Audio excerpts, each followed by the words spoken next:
अस्सलाम वालेकुम गाइस। आज के न्यू पॉडकास्ट में खुशामदीद। आज हमारे साथ मौजूद हैं मोहम्मद ताहिर साहब, जो कि एजुकेशनल फील्ड से ताल्लुक रखते हैं। आज हमारा टॉपिक है टीचर्स और स्टूडेंट्स। तो चलिए चलते हैं ताहिर साहब के पास। जी ताहिर साहब, कैसे हैं आप? वालेकुम अस्सलाम। सबसे पहले तो मैं आपका बेहद मशकूर हूँ कि आपने यहाँ पर मुझे दावत दी, और मैं आपकी टीम का भी बहुत मशकूर हूँ। तो अल्हम्दुलिल्लाह, अल्लाह का लाख लाख करम है, मैं बिल्कुल ठीक ठाक हूँ। आप सुनाएं, आप कैसे हैं? अल्लाह का बहुत करम। तो सर, इस टॉपिक पे हम बात करेंगे कि टीचर्स और स्टूडेंट्स। जी बिल्कुल। अच्छा, मैंने सुना है, ये मेरे जो आपने बताया इस चीज का, मेरी टीम ने भी मुझे बताया कि आपके अपने इदारे भी हैं माशाल्लाह। अल्हम्दुलिल्लाह। मतलब आप अपना स्कूल भी चलाते हैं और कोचिंग सेंटर भी है माशाल्लाह, और उसके कुछ कैंपस भी हैं। तो मतलब बड़ा नेटवर्क आपका चल रहा है इस चीज में। तो सर, मेरे ख्याल है हमें यहीं से स्टार्ट लेना चाहिए, जी यहीं से शुरू करना चाहिए। जी जी बिल्कुल। तो सर, आप ये सारी चीजें कैसे मैनेज करते हैं? मतलब क्योंकि देखें, ये सवाल पूछना मेरा बनता इसलिए है कि जैसे कि आपका एक स्कूल भी है, एक इदारा आपका सुबह के लिए स्कूल हो गया, ठीक है, उसके भी एक दो मेरे ख्याल है कैंपस हैं आपके, और कोचिंग भी आप चला रहे हैं, कोचिंग सेंटर, उसके भी आपने मुझे बताया कि 3 माशाल्लाह आपके कैंपस हैं। तो सर, इस चीज को कैसे मैनेज करते हैं आप? अगर मैं अपनी बात करूँ तो ये सब कुछ अल्लाह चला रहा है। नहीं, ये तो बिल्कुल ऐसा ही है। बंदा तो देखें कुछ भी नहीं कर सकता, बंदा सिर्फ मेहनत कर रहा है। तो इसके पीछे जो है, आपको पता है कि सारी वर्किंग किस चीज़ की है? मेरी टीम वर्क की। ठीक है, अल्हम्दुलिल्लाह मेरी टीम इतनी स्ट्रांग है और इतनी कोऑपरेटिव है कि वो हर मोड़ पर मेरे साथ खड़ी होती है। चाहे कोई भी मसला हो, ठीक है, चाहे वो टीचर्स का मसला हो, टीचर्स नहीं हो, टीचर्स की एब्सेंस हो, ठीक है, चाहे स्टूडेंट भी कुछ इश्यूज आ जाए, तो मेरी टीम जो है ना, वो आगे से आगे होती है। और वो कोशिश करती है कि मुझ तक कोई मसला ना पहुंचे, और वो खुद ही हैंडल कर लेते हैं। तो अल्हम्दुलिल्लाह, अल्लाह का लाख लाख करम है कि जो मेरी टीम है ना, वो बहुत स्ट्रांग है। तो जिसकी बिना पे मैं चल रहा हूँ, एक इदारे का मैं आपको बताऊं कि एक इदारे के लिए सबसे अहम चीज जो है वो उसकी टीम है। मिसाल के तौर पर, आप यहाँ पर वर्किंग कर रहे हैं, ठीक है, आप अकेले कुछ नहीं कर सकते। सर, ये तो आप अभी देख रहे होंगे कि माशाल्लाह हम तो सिर्फ बैठे हुए हैं ना, पीछे जो वर्क हो रहा है वो तो आप देख ही रहे हैं। ठीक है, जिस तरीके से आप नहीं कर सकते अकेले, तो ऐसे ही हर बंदा जो भी कोई भी इदारा चला रहा है, चाहे वो इदारा छोटा हो, चाहे बड़ी से बड़ी कंपनी क्यों ना हो, तो उसके पीछे उसकी टीम वर्क का हाथ होता है। बिल्कुल ऐसा ही है। मेरा मशवरा ये है कि हमें अपनी टीम के साथ कोऑपरेटिव होना चाहिए। ठीक है, हर हिसाब से, हर लिहाज से जो है उनसे ताउन करना चाहिए, ताकि आपकी टीम स्ट्रांग हो। आपकी टीम स्ट्रांग होगी तो आप स्ट्रांग होगे। सर, हम इस टॉपिक पे बिल्कुल बात करते हैं। तो सर, मेरे ख्याल है हम पहले आपसे ये सुनना चाहें कि आपकी जो ये जर्नी है, ये कब स्टार्ट हुई और कहाँ से स्टार्ट हुई? मतलब ये चीज आपने आपको रियलाइज हुई कि मुझे इस फील्ड में जाना चाहिए? क्योंकि देखिए, टीचिंग को लेकर आप भी जानते हैं, मेरे ख्याल है, मैं क्या सभी जानते हैं कि टीचिंग में इतनी अर्निंग का जो ना वो होता नहीं है सिलसिला। तो आपने कैसे ये रियलाइज हुआ आपको कि आपको मतलब इस फील्ड में आना चाहिए, और माशाल्लाह आपको सक्सेस भी मिली इस फील्ड में? तो सर, इस चीज के बारे में बताएं। अच्छा देखिए, लिटरली मैं बताऊं आपको कि मुझे टीचिंग की फील्ड शुरू से पसंद ही नहीं थी। आपको पसंद नहीं थी? टीचिंग फील्ड पसंद ही नहीं थी। जब मेरे भाई, मेरे जो बड़े भाई हैं अल्हम्दुलिल्लाह, के वो पढ़ाते थे, ट्यूशन पढ़ाते थे, तो मैं उनसे इंस्पायर था। अच्छा, आपके बड़े भाई? बड़े भाई मेरे माशाल्लाह, वो ट्यूशन पढ़ाते थे, होम ट्यूटर थे। तो ट्यूशन पढ़ाते थे घर पे, तो वो किस तरीके से पढ़ाते थे मैं वो फोकस करता था, ऑब्जर्व करता था। और इसके अलावा दूसरा, कि मेरे फादर की ख्वाहिश भी थी कि मैं जो है टीचिंग फील्ड में आगे बढ़ूं। अच्छा, आपके फादर की एक विश थी? विश लेके मैं आगे बढ़ूं। और टीचिंग का सफर जो है, बस एक अपॉर्चुनिटी हमें मिली थी, तो हमने उसका अवेल किया। कि जब मैं और मेरा दोस्त जो है, हम लैंग्वेज क्लास पढ़ते थे, ठीक है, ये कहानी है, ये बात है 2011 की। से तकरीबन 15 साल पुरानी बात है। तकरीबन 15 साल हो गए। तो जब हम पढ़ते थे तो हमने एक मोटिव बनाया कि नहीं यार, हमें अपना एक इदारा खोलना चाहिए। अच्छा, ये जो इदारा आपने किया था, ये आप और आपके किसी दोस्त ने, 7 दोस्त ने? हम तीन दोस्त थे। हमने बैठ के डिसाइड किया था कि हमने अपना एक इदारा खोलना है और उस पर मेहनत करनी है। और जो अनएजुकेटेड पीपल्स हैं, ठीक है, जो स्टूडेंट्स हैं, हमने उनको पढ़ाना है। तो हमारा मोटिव ये था। अच्छा, तीन दोस्त थे हम, तो तीन में से एक की कुछ पर्सनल इश्यूज थे जिसकी वजह से वो आगे हमारे साथ नहीं रह सका। लेकिन हम दो दोस्त हैं तो हमने कोशिश करी। देखिए, जब आप पक्का इरादा कर लो तो अल्लाह ताला आपका साथ देता है। बिल्कुल ऐसा ही है सर, बिल्कुल। हमने एक पक्का इरादा कर लिया कि भाई हमें कुछ ना कुछ करना है, हमें कुछ ना कुछ बनना है। तो जब हम लैंग्वेज पढ़ रहे थे तो हम अपने टीचर से बड़े इम्प्रेस थे, तो उनसे मुतासिर हो गए हमने ये एक मॉडल बनाया। तो यार आ गई ना सर यहाँ पर कि आप भी अपने टीचर से इंस्पायर हुए, टीचर से मुतासिर हुए, ठीक है कि टीचर क्या है, एक रोल मॉडल है। ठीक है, एक बच्चे के लिए, एक स्टूडेंट के लिए टीचर एक रोल मॉडल है। टीचर क्या पहन कर आ रहा है, टीचर क्या बोल रहा है, टीचर की हेयर स्टाइल कैसा है, टीचर का उठना बैठना कैसा है, हम बिल्कुल बात कर रहे हैं, अभी करने जा रहे थे बस। तो टीचर्स को देखकर ही जो है वो स्टूडेंट इंस्पायर होता है। तो हमने अपने टीचर को देखा, बहुत ज्यादा उनसे इंस्पायर हुए। ठीक है, उनके पढ़ाने का अंदाज, उनके बोलने का अंदाज, ठीक है, एवरीथिंग वाज वेरी गुड। तो हमने फिर वहीं से ही जो है स्टार्ट किया। तो जैसा कि मैंने आपको बताया कि अगर आपके इरादे मजबूत हो तो अल्लाह ताला भी साथ देता है। तो हम ये सोच ही रहे थे कि कुछ दिनों में हमें एक ऑफर आ गई। अच्छा, आप लोगों को ऑफर आ गई? हाँ, हमें ऑफर आ गई। हमारा कोई ताल्लुक नहीं था, लेकिन जस्ट हम ये सोच रहे थे हो सकता है अल्लाह ताला को हमसे ये काम लेना हो। आप सही कह रहे हैं, इंसान का सर्कल बनता है और वो उस तरफ जाता है जहां पर अल्लाह ताला चाह रहा होता है। ये तो बिल्कुल है, फैक्ट है ये तो। और देखिए, अपॉर्चुनिटीज जो है ना वो आपको मिलती रहती है, आपने उसे अवेल करना होता है। अगर आपने उसको सही वक्त पे अवेल कर लिया तो आप बहुत आगे निकल सकते हो। ठीक है, और आपने ये सोच लिया नहीं मैं क्या कर सकता हूँ, कैसे करूंगा, ठीक है, फिर आप पीछे रह जाओगे। तो आप उसको अवेल कर लो, फिर जैसा करना है, कैसे करना है, वो फिर आप बाद में सोचते रहो। वो इस पे एक शेर भी है ना, हमारे मुफ्ती साहब कहते हैं कि उठ बांध कमर क्यों डरता है, फिर देख खुदा क्या कर रहा है। बिल्कुल ऐसा ही है। तो ये बिल्कुल सही बात की है जिसने भी की, कि मतलब ये कि आप हिम्मत करो, अल्लाह ताला आपकी मदद भी करता है और आपके साथ भी रहता है। सर, एक हमारी टीम ने कुछ सवालात दिए हैं और कुछ तर्क सवालात हैं, अगर आप इजाजत दें तो मेरे ख्याल में उस तरफ भी जाता हूँ। जी जी, देखिए हमारा शोबा ही ऐसा है कि हमने सबको फेस करना है। देखिए सर, हाँ जाहिर है, अब हमें यहाँ पर टीचिंग के बारे में हम जैसे बात करने बैठे कि हमने ये डिसाइड किया कि हमें ये टॉपिक होना चाहिए, टीचिंग और स्टूडेंट्स दोनों टॉपिक होना चाहिए। तो अब जाहिर है इसमें कुछ सवाल तो ऐसे होते हैं कि जो करने बनते भी हैं।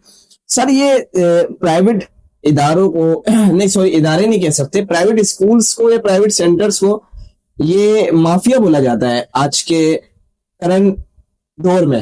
मेरे ख्याल है हमारे दौर में तो ऐसा दावा ही नहीं था, लेकिन अभी के दौर में मीडिया में भी बहुत सारे, हम भी मीडिया से बिलोंग करते हैं, बिल्कुल ऐसा ही है। लेकिन ये कि कुछ लोग बोलते हैं, आप भी ये बात अच्छे से सर जानते होंगे क्योंकि आप तो फेस कर रहे हैं इन चीजों को। तो ये माफिया वगैरह का क्या? देखिए, जो लोग प्राइवेट स्कूल्स को या प्राइवेट इंस्टीट्यूशन को माफिया कहते हैं, उन्हें ये सोचना चाहिए कि क्या वो उस इदारे से नहीं पढ़े। आपका बिल्कुल सही कह रहे हैं आप। तो क्या, अच्छा, ये माफिया भी एक ऐसा माफिया है कि जो कि उनके बच्चों को, जो माफिया कह रहा है उन्हीं के बच्चों को पढ़ा रहा है, ये ऐसा माफिया। अच्छा, उसी माफिया से पढ़वा भी रहे, उसी माफिया से पढ़वा भी रहे, और ये माफिया आपके बच्चों को 5 से 6 घंटे या 7 से 8 घंटे स्कूलिंग भी देते हैं, स्कूलिंग दे रहा है, पढ़ा रहा है, तरबियत कर रहा है। ठीक है, और इवन के कोई भी चीज, अब देखें एक इदारा है, तो एक सपोज कर लें एक इदारे में 100 बच्चे हैं, तो 100 बच्चों का मतलब ये नहीं कि वो सिर्फ 100 बच्चे ही हैं, वो 100 दिमाग है, 100 नेचर है। इसी तरीके से 100 वालिदैन के नेचर है, उनको भी हमने फेस करना होता है। ठीक है, एक बच्चा है जो अपने घर पे बहुत ज्यादा शैतानियां, अच्छा, बहुत सारे पेरेंट्स ऐसे भी होते हैं कि ऐसे आते हैं, मेरे पास आए हैं कि हम ना अपने बच्चों से तंग है, इस वजह से स्कूल में लगा रहे हैं। अच्छा जी, ऐसा भी है, ऐसा भी होता है। लेकिन फिर भी पता नहीं क्यों हमें जो अलकाब मिलते हैं वो कभी माफिया, कभी कुछ, कभी कुछ। नहीं, ये चीज तो अल्हम्दुलिल्लाह हम इन सब चीजों को फेस कर रहे हैं और आगे भी फेस करते रहेंगे, और इस तरीके से इदारा चलता रहेगा। बिल्कुल आप सही कह रहे हैं। तो आपका ये है कि माफिया मतलब ये है कि जो बोला जाता है। अच्छा, मैंने एक चीज और भी सर देखी है कि प्राइवेट स्कूल्स या गवर्नमेंट स्कूल के, सर हमारे गवर्नमेंट स्कूल्स क्यों पीछे रह गए और प्राइवेट स्कूल्स क्यों इतनी आगे निकल गए? यानी कि हमारे कोई भी सियासतदान हो या कोई बड़ा हो, सियासतदान सिर्फ एक स्पेसिफिक में उनका नाम नहीं ले रहा, तो वो सियासतदान हो सर हमारे, यानी कि आप ये लगे ना कि आपके भी अगर बच्चे हैं, आपके बच्चे हैं सर, वो भी प्राइवेट स्कूल्स के अंदर ही पढ़ेंगे, ठीक है, मेरे पास कुछ थोड़ा सा पैसा आ जाए या पैसा ना भी हो, एवरेज भी फैमिली होती है, वो भी ये सोचते हैं हमारा बच्चा एक प्राइवेट स्कूल में पढ़े। इसलिए सर आप ऐसा देख लें कि आप तरजीह देंगे प्राइवेट स्कूल में अपने बच्चे को जो है वो एजुकेशन दिलवाने की, ना कि गवर्नमेंट के अंदर। तो ये हमारे गवर्नमेंट स्कूल इतनी पीछे क्यों रह गए, वो प्राइवेट स्कूल इतनी आगे क्यों निकल गए? इसकी भी तो एक देखिए इसकी मेन वजह यह है कि गवर्नमेंट स्कूल जो है, पहली बात तो उसमें ऑडिट नहीं होता, सेकंड बैलेंस की फैसिलिटीज नहीं है वहां पर कि, और इसी तरीके से वहां पर जो टीचर्स हैं वो माशाल्लाह से एजुकेटेड तो हैं, लेकिन वो काफी ओल्ड एज हो जाते हैं, जिसकी वजह से उन्हें जो अपकमिंग एरा आ रहा है उसके बारे में काफी नॉलेज नहीं होती, नहीं होती।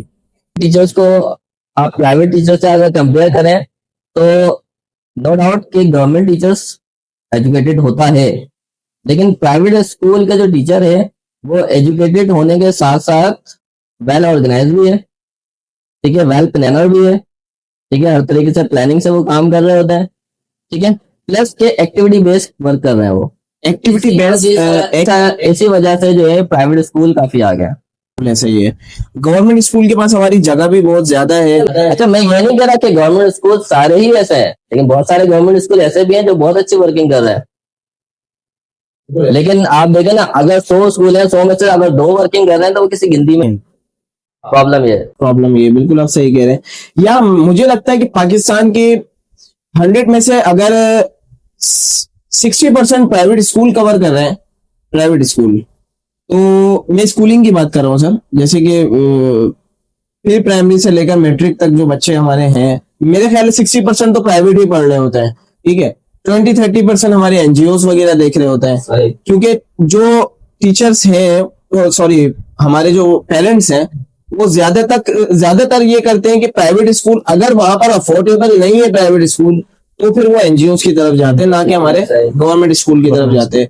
तो मेरे ख्याल से बहुत इस चंद सालों में प्राइवेट स्कूल ने बहुत तरक्की की है सर। तो मुझे एक सवाल मेरा छोटा सा सर, ये मेरा अपना पर्सनल सवाल है आपसे, कि पहले के दौर में, आज से 7 साल पहले, हाँ भाई आपने भी नोट करी होगी ये बात, 7-8 साल पहले की बात है कि जब हमने मैट्रिक किया था या हम स्कूलिंग मतलब ये कि कर रहे थे, उस दौर में इतने स्कूल, प्राइवेट स्कूल नहीं हुआ करते थे, इतना जोर नहीं था प्राइवेट स्कूल की तरफ या प्राइवेट कोचिंग सेंटर्स की तरफ। तो सर के दौर में इतना ज्यादा क्यों? अच्छा, इस सवाल का जवाब देने से पहले मेरा एक सवाल है कि आपने जैसे बोला कि इतने ज्यादा प्राइवेट स्कूल या प्राइवेट इंस्टीट्यूशन क्यों हो गए, तो कभी आपने गौर किया कि पहले जो है वो एक मार्केट होती थी, अब बहुत सारे मॉल्स आ रहे हैं। बिल्कुल, ठीक है, पहले एक शॉप से जो है वो काफी सारी चीजें खरीदी जा सकती थी, अब बहुत सारी शॉप्स आ गई हैं, शॉप्स, ठीक है, तो ऐसे ही जब वो उन चीजों की डिमांड बढ़ती है, तो ऐसे ही यहाँ पर स्कूलिंग की भी डिमांड बढ़ रही है। वो इसलिए देखेंगे, पॉपुलेशन आपको पता है कि दिन ब दिन बढ़ते जा रही है, ठीक है, ठीक है, अरे जो गवर्नमेंट है इस पे कोई रोकथाम नहीं है, ठीक है, तो इसी तरीके से स्कूलिंग का इजाफा होना ये खुशाइन बात है। मिस्टर ताहिर, मेरा सवाल है आपसे एक, कि आजकल जो गर्ल्स हैं अनमेच्योर टीचिंग कर रही हैं, उसी स्कूल के अंदर वो मैट्रिक करती हैं, इंटर करती हैं, फिर उसी के बेस के ऊपर वो उसी स्कूल के अंदर टीचिंग करना स्टार्ट कर देती हैं, तो आप इसके बारे में, आपका नजरिया क्या है? उसी स्कूल में या किसी भी स्कूल के अंदर? किसी भी स्कूल के अंदर। देखें, पहली बात तो ये कि जब गर्ल्स मैट्रिक कर लेती हैं या इंटर कर लेती हैं वो मैच्योर हो जाती है। अच्छा, नहीं सर, एक तरीके से इनके कहने का मकसद ये है कि अनएजुकेटेड टीचर्स, जैसे कि मैट्रिक पास एक टीचर है जैसे मिसाल के तौर पर, तो उन्हें हम ये क्या एक्सपेक्ट कर सकते हैं कि वो किसी नर्सरी के भी बच्चे का बेस बना सकते हैं? देखें, एक्सपेक्ट तो खैर नहीं कर सकते हैं, खास तौर पे नर्सरी के लिए या प्री प्राइमरी के लिए हमें ऐसे टीचर की नीड होती है जो कि क्वालिफाइड हो और मैच्योर हो। जहां तक रहा आपका सवाल कि अगर जो छोटे बच्चे हैं उनके लिए अगर हम मैट्रिक क्लास फीमेल रखते हैं तो उसमें देखें देखा जाता है कि फीमेल मैट्रिक जो है उनकी एज कितनी है। ठीक है, ऐसा भी होता है कि एज उनकी ज्यादा होती है, मीन के वो 20+ है, उन्होंने मैट्रिक किया हुआ होता है, तो उनके पास एक्सपीरियंस होता है कि वो किस तरीके से बच्चों को हैंडल कर सकते हैं। और आपका जो सवाल है जो मैंने गेट किया है, वो आप ये कहना चाह रहे हैं कि बहुत सारे प्राइवेट स्कूल जो है वो कुछ ऐसी गर्ल्स को हायर कर लेते हैं जो कि मेच्योर नहीं होती। तो देखें जो प्राइवेट स्कूल्स हैं वो तो यही चाहते हैं कि कम से कम एक्सपेंस हो। अच्छा सर, ये एक आपने खुद ही एक मेरे लिए सवाल बना भी दिया इस चीज का कि मतलब एक अनमेच्योर टीचर को रखें या मेच्योर टीचर को भी रख लेते हैं, एक फीमेल टीचर को जो आजकल के इदारे सैलरी वगैरह दे रहे हैं, सर मेरे ख्याल है वो बहुत छोटी सी एक अमाउंट है, ज्यादा अमाउंट नहीं होता। तो इस चीज को लेकर आप क्या बोलेंगे कि मतलब ये कि एक इदारे में एक टीचर की सैलरी अच्छी होनी चाहिए, या वो मोस्टली बहुत सारे इदारे ऐसा कर रहे हैं? I got your point.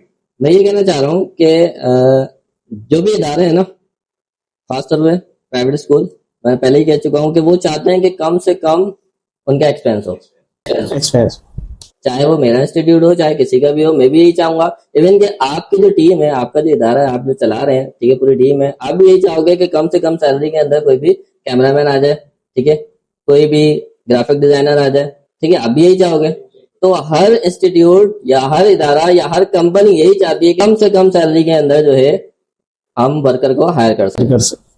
Private school bus वो नजरों में होता है, हाँ ये कह सकते हैं बिल्कुल। बाकी आपकी बात दुरुस्त है कि जिस तरीके से महंगाई है, हमें देखना चाहिए, हमें फोकस करना चाहिए कि महंगाई को देखते हुए टीचर्स की सैलरीज को इंक्रीज करना चाहिए, क्योंकि इस शोबे में मेरे ख्याल इतने ज्यादा जो ना वो पैसा है नहीं, मतलब पैसे से मुराद अर्निंग इतनी नहीं है जितनी आपकी मेहनत है। मिसाल के तौर पर एक फीमेल टीचर अगर वर्क करती है और एक 10,000 या 12,000 रुपए मोस्टली इतनी सैलरी होती है इनकी, तो उसमें वो क्या पर डे उन्हें पड़ता होगा, मेरे ख्याल कोई 200-300 रुपए पर डे। आपने जो देखा है वो आपने ये देखा है कि ऐसी टीचर्स जो कि कम सैलरी ले रही हैं, ठीक है, आपने ये भी नहीं देखा कि ऐसी भी टीचर्स हैं जो कि हैंडसम सैलरी ले रही हैं।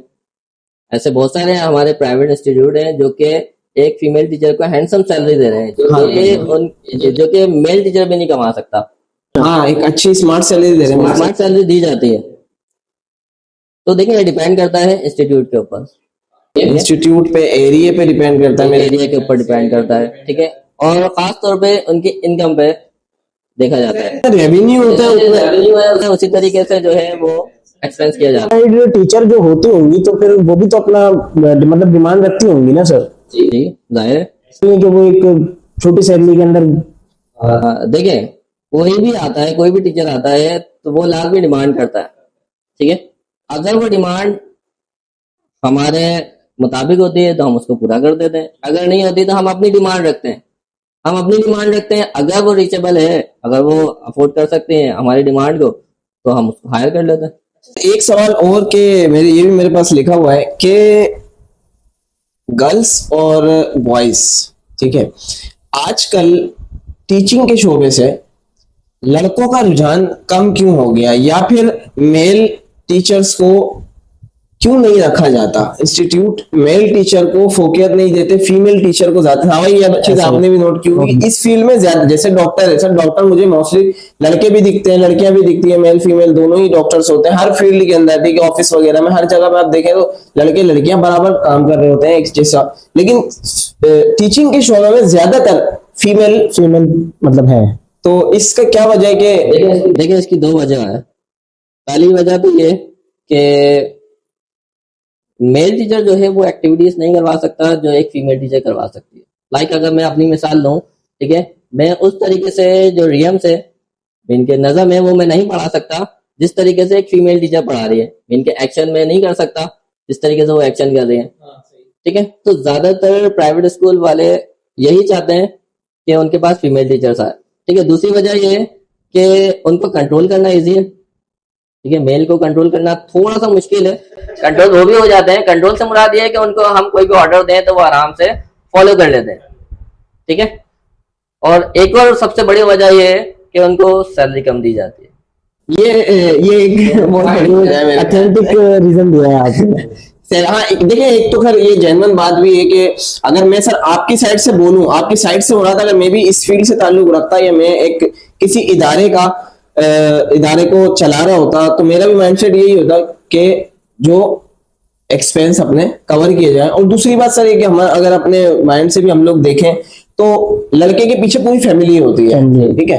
लड़की के पीछे मेरे ख्याल में इतना नहीं होता। मोस्टली लड़कियां शौकीन होती हैं पढ़ाने की, या मतलब शौक की वजह से कर रही होती हैं, ना कि अर्निंग की वजह से कर रही होती हैं। तो ये है एक फैक्ट। और बाकी सर कुछ सवाल और हैं हमारे, अगर आप। जी जी, इजाजत है। एक सवाल ये है कि आजकल, पहले के दौरों में मैंने आपको कहा कि स्कूल इतने नहीं हुआ करते थे, आपने कहा कि मॉल भी नहीं हुआ करते थे, और ये हकीकत बात है, इतनी टेक्नोलॉजी नहीं थी। आज देखो एआई का, पिछले दौर में एआई नहीं था, हमारे दौर में एआई नहीं, हमारे दौर में मतलब हमारा तो अभी भी दौर है, तो जब हम मैट्रिक में थे। अब एक दो कमरों के छोटे इलाकों में, छोटे से मुराद गरीब तबके में, हमारे एक कमरे का स्कूल, दो कमरों के स्कूल मैंने अपनी आंखों से देखे हैं, क्योंकि हम लोग अक्सर विजिट करते हैं, जाते हैं। तो ये सर क्या ठीक है? इस समय हमारी तालीम का मयार तो कोई मयार रहेगा नहीं ना, गिर रहा है इस समय मेरे ख्याल से मयार। देखें, एक बंदा है या कोई भी एक बंदा है, वो अगर ये चाहता है कि भाई, अच्छा उसके पास इतनी ज्यादा इन्वेस्टमेंट नहीं है, ठीक है, इतनी इनकम भी नहीं है, उसके पास अच्छी बिल्डिंग नहीं है, ठीक है, इवन तो स्टेप तो ले रहा है, वो एक नेकी का काम तो कर रहा है, एक कमरे से ही क्यों ना हो, वो नेकी का काम तो कर रहा है, स्टार्ट तो कर रहा है वो।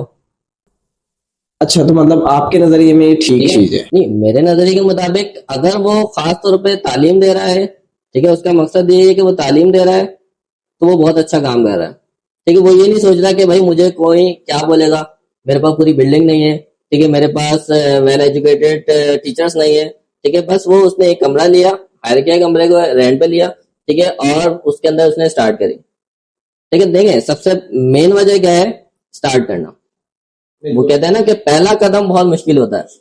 जब आपने पहला कदम उठा लिया तो वो उसके लिए समझे कि बहुत बड़ा काम होगा, क्योंकि उसने जब पहला कदम उठा लिया, उसने ये सोच लिया कि भाई मुझे एक कमरे से स्टार्ट करना है, तो वो चाहेगा कि उसके बाद फिर दूसरा कमरा भी हो, फिर तीसरा कमरा भी हो, ऐसे ऐसे करके वो एक बिल्डिंग रेडी कर लेगा।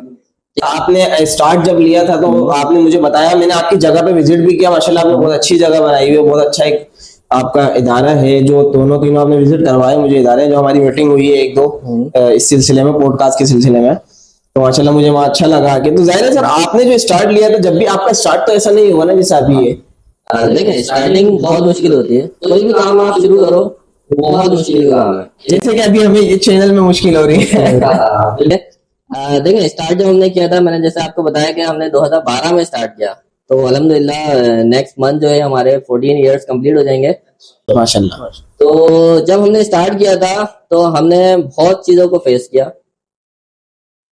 हमने वहाँ के बच्चों को भी फेस किया, वहाँ के पेरेंट्स को भी फेस किया, ठीक है, क्योंकि जिस इलाके के अंदर हमने स्टार्ट किया था, क्योंकि हमें आइडिया तो था नहीं, हाँ, इस फील्ड का आपको ना हमें इतना शौक था इस फील्ड का, लेकिन जब हमने स्टार्ट किया तो हमने सिर्फ कनात के साथ, ठीक है, स्टार्ट किया और बहुत सारी चीजों को फेस किया, और अल्हम्दुलिल्लाह वही बच्चे आज जो हमें तंग करते थे या बुरा भला कहते थे, आज वही बच्चे हमें सलाम करके जाते हैं।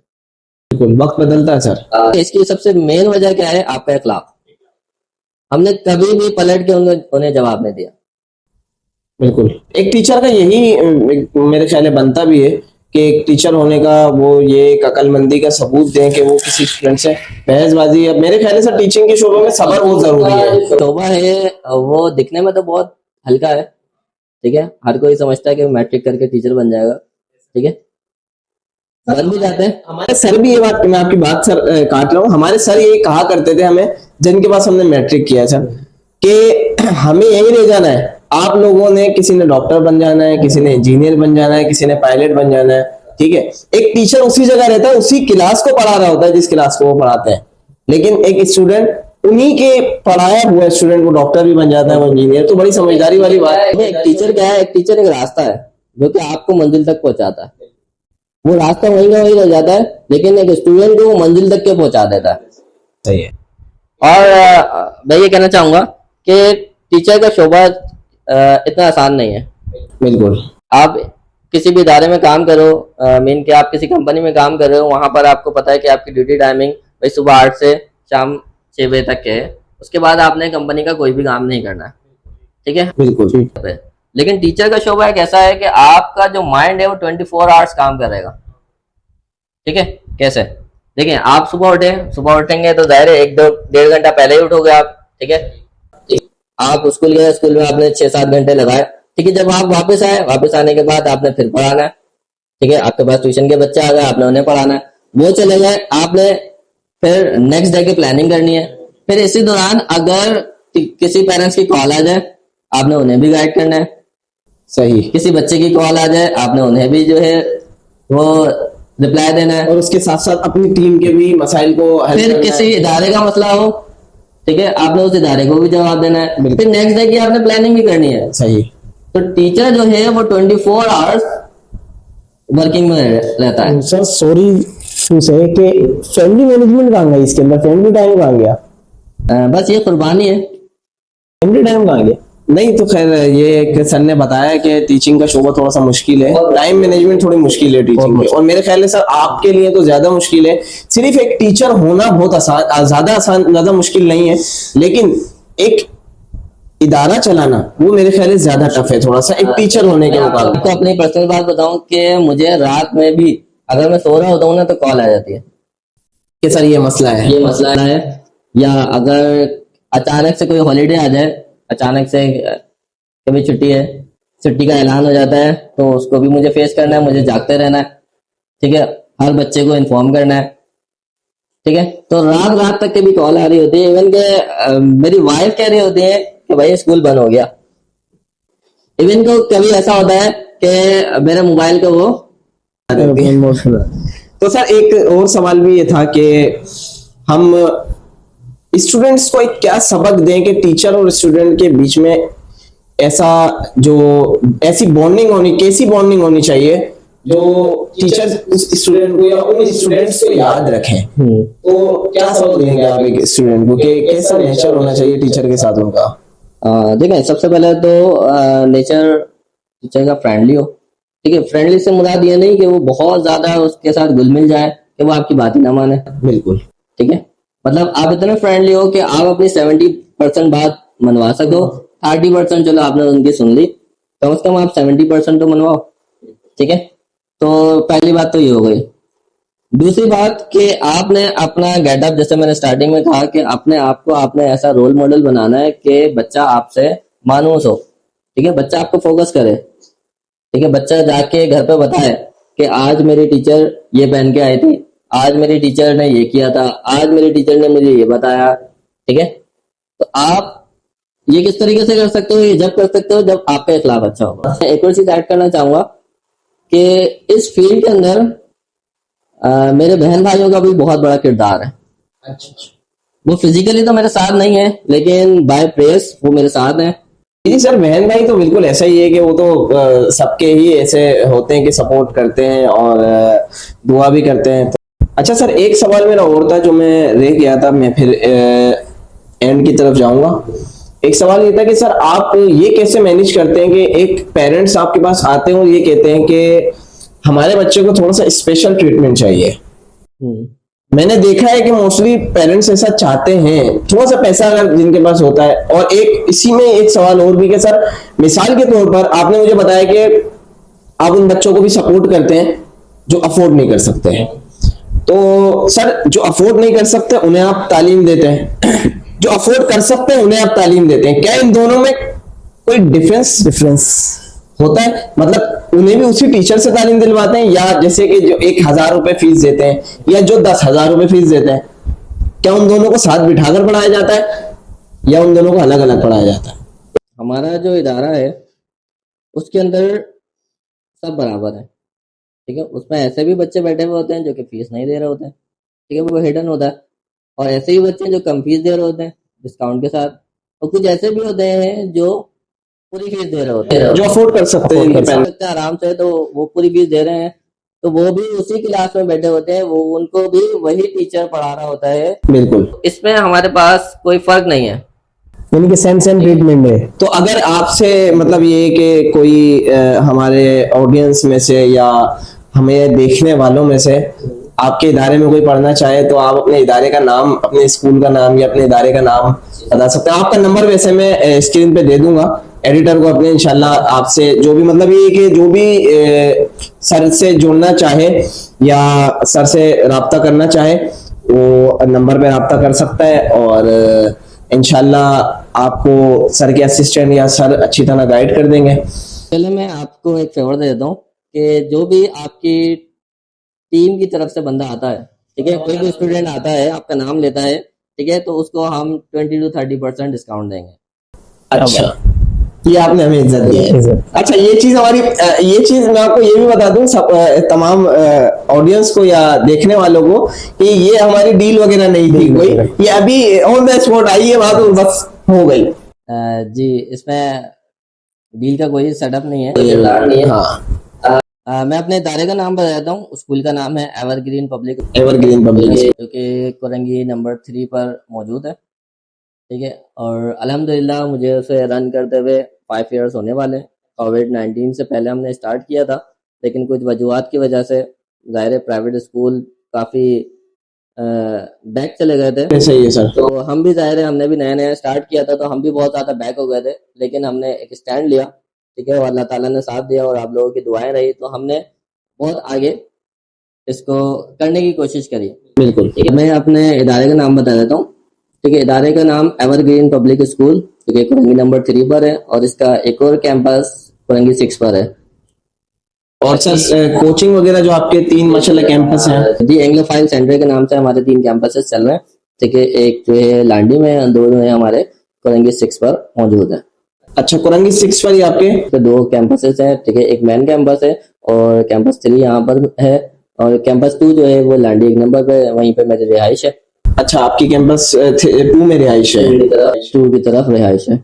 2 की तरफ रिहाइश है, ठीक है। तो अब हम बहुत अच्छा लगा कि सर आपने अपना कीमती वक्त, और खास तौर पर आपका कीमती वक्त मेरे ख्याल हमसे भी ज्यादा कीमती है आपके लिए टाइम, जैसे कि आपने स्टार्ट से बात की कि टाइम मैनेजमेंट वगैरह की और अपने मसरूफियत के बारे में बताया। सर बहुत अच्छा लगा कि आप हमें इज्जत दी और यहाँ पर आए। तो इंशाल्लाह आपके साथ नेक्स्ट एपिसोड भी होंगे, और आपकी जो लाइफ के कुछ एक्सपीरियंस हैं, आपकी लाइफ की जो जर्नी है, ठीक है। एक देखें, ये तो आपका बिजनेस है, ठीक है, बिजनेस कैसे रन किया जाता है, इन चीजों के बारे में भी आपसे अच्छे सवालात करेंगे, कुछ सीखेंगे, कुछ सिखाएंगे, ठीक है। आज के लिए हमें इजाजत दें और देखते रहे TMF, जहां स्टोरीज का नहीं है एंड। इंशाल्लाह दोबारा मुलाकात होगी। अल्लाह हाफिज।